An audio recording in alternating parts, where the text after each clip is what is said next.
Now, what does your local high street look like? In many places, the traditional butchers, bakers and grocers are disappearing. It seems, though, the empty buildings are not lying empty for long. Because far from becoming ghost towns, new research for the BBC's Inside Out programme suggests that things like coffee shops and hairdressers and nail bars are moving in to fill the gaps.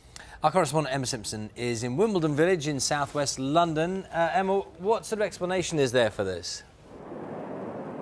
Good morning, Charlie. It's pretty chilly here on the high street and there's not much happening here right now, but this is one place that is thriving. Lots of lovely shops here, a bit expensive, some of them looking, but these days it's all about creating an identity on the high street and delivering a service.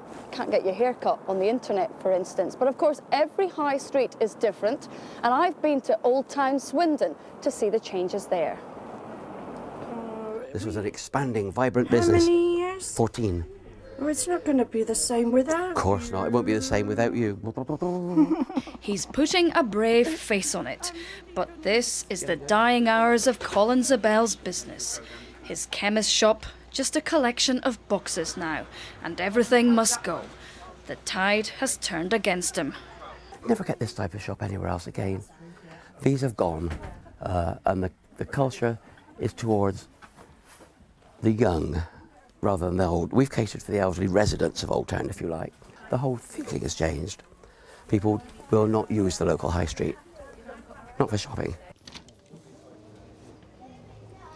The retail trade has certainly changed. The trouble is, for places like this today, is that you can buy pretty much all of this stuff from the supermarkets.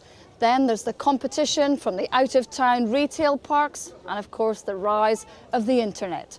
So what is the future for the high street? This is what a Sunday looks like in Collins High Street now. It's all about offering something a little bit different to pull the punters in.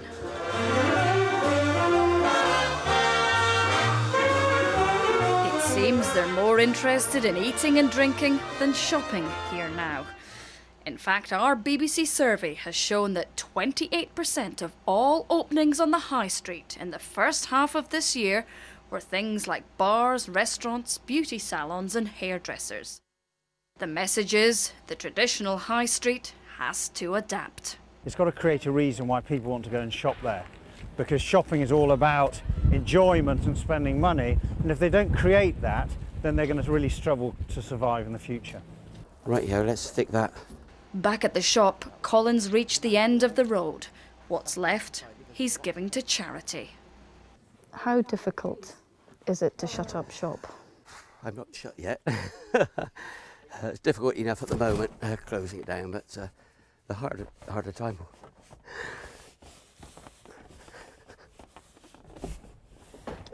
For him, this was much more than just a business.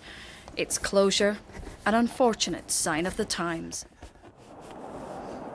Now, I spent a lot of time with Colin yesterday, and clearly it was a very emotional day for him, but I must say he handled it all with dignity and humour, and he told me that he was actually going to stay in that shop until midnight last night, until his lease expired. Of course, today it's no longer there, and we're told that it's going to be, the front is going to be turned into a pub or a curry house.